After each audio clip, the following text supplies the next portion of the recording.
Alors bonjour à toutes et à tous. Dans le temps qui m'est imparti, dans les quelques 20 minutes, je vais esquisser une approche du financement du terrorisme islamiste par l'économie informelle. Je vais m'appuyer sur le dernier ouvrage que je viens de sortir qui s'appelle l'Islamo-Business, vivier du terrorisme, qui est sorti il y a 3 semaines chez Pierre-Guillaume Duroux et qui reprend un ouvrage beaucoup plus ancien qui s'appelait à ce moment-là la croisade islamiste, qui traitait un petit peu du financement du terrorisme et de façon non actualisée. Alors, il faudrait peut-être dès le départ donner 2 définitions précises. La première, c'est la définition de l'islamo-business.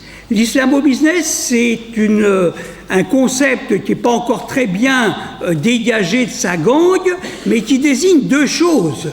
La première, c'est le financement, justement, du terrorisme, non pas par les États, non pas par les banques, mais par tout ce qui relève de l'économie informelle.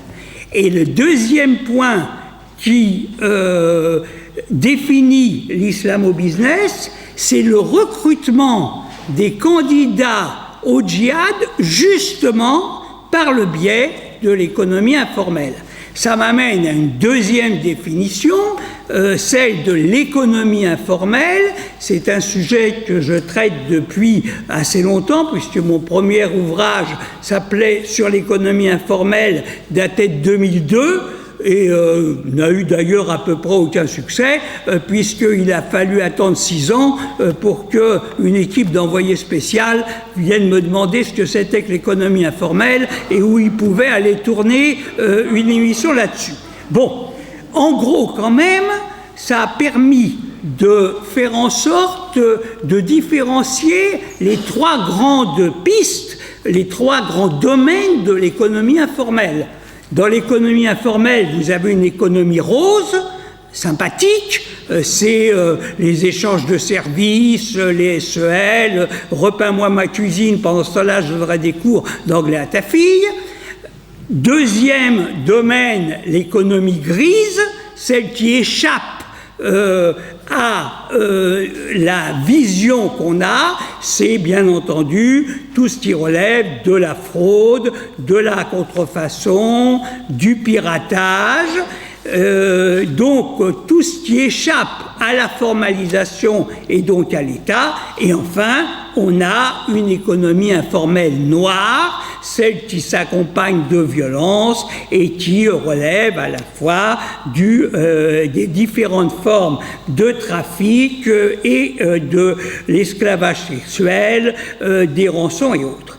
Ceci représente quand même dans le monde, quelles que soient les différentes estimations, quelque chose de très important.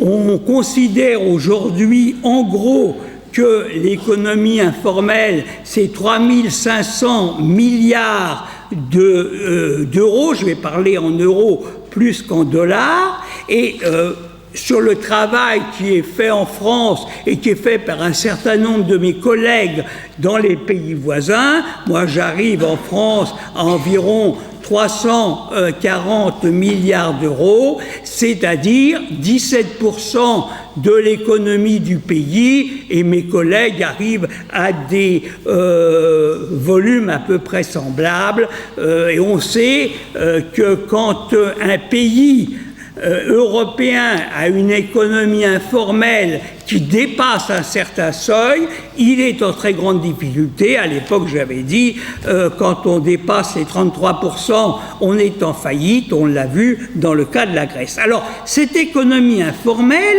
dans quelle mesure elle s'investit dans le terrorisme islamiste? Évidemment, là, nous avons des évaluations qui sont relativement différentes, mais qui convergent toutes sur une donnée principale. L'économie informelle représente de plus en plus un vivier pour le terrorisme. En 2001, le General Accounting Office considérait que 500, alors eux parlent en dollars, que 500 à 1000 milliards de dollars étaient investis dans le terrorisme islamiste. En 2005, Loretta Napoleoni avançait un chiffre de 1500 milliards de dollars. L'agence Moody's, en 2009, un tout petit peu moins, se calait sur 1000 milliards de dollars. Vous voyez quand même que par an, ça représente une somme extrêmement importante qui vient abonder le financement de l'islamisme, aussi bien au niveau de la solde des combattants que de l'achat d'armes, que de la gestion et de l'administration des territoires qui sont conquis.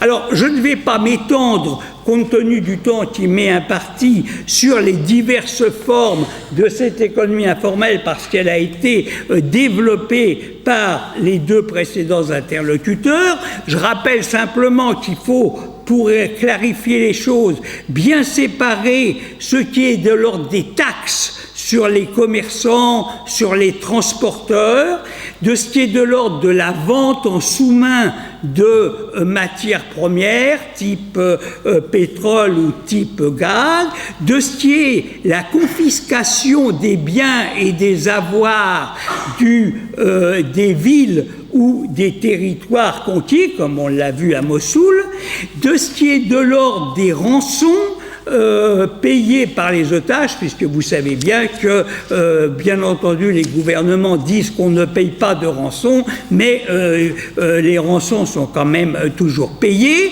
de ce qui est de l'ordre de l'esclavage sexuel, de ce qui est de l'ordre des trafics, et on a cité la plupart des trafics, je reprends juste pour mémoire, puisque en dehors des trafics de drogue et d'armes qui sont deux grandes formes de trafic, vous avez les trafics d'animaux, les trafics de plantes, les trafics de bois précieux, les trafics d'ivoire, les trafics d'organes humains qui ont été cités tout à l'heure, les trafics d'antiquités et les trafics d'œuvres d'art. Mais l'économie informelle ne se limite pas à cet effet-là. Et il y a quelque chose sur lequel je voudrais insister, c'est le fait que qu'il s'agisse de Daesh, qu'il s'agisse d'Al-Qaïda, de l'AQPA, de l'AQMI, des Shebab ou bien même de Boko Haram, il y a un détournement officiel des procédures qui sont utilisées couramment par l'islam et qui viennent en quelque sorte abonder l'islamisme. Et on le voit très bien au niveau de la zakat, puisque la zakat, c'est donc l'aumône en quelque sorte. Eh bien, la zakat, comme la sadaka, comme la jizya qui est payée par les dhimmis, et même comme la wala, la sadaka vient abonder le financement de l'islamisme. Et c'est dit en toutes lettres. Je cite le site Al-Zakat, azzakat.fr, l'une des choses les plus importantes à notre époque pour lesquelles il faut dépenser pour la cause d'Allah est de préparer des prêcheurs et les envoyer en terre de mécréance pour enseigner l'islam.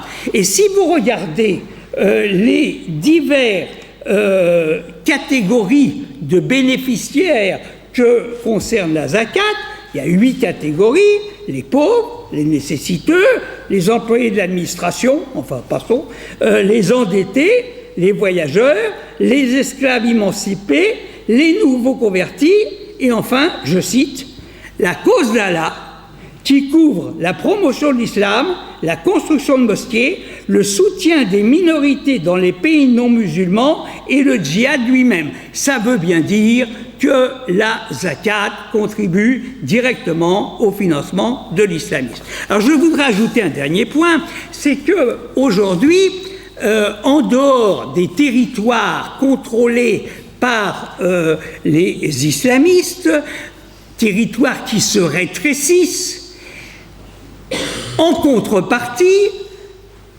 les islamistes exportent à l'extérieur de leur territoire un certain nombre de cellules dormantes ou actives qui sont là pour la propagation de l'islam, voire du terrorisme.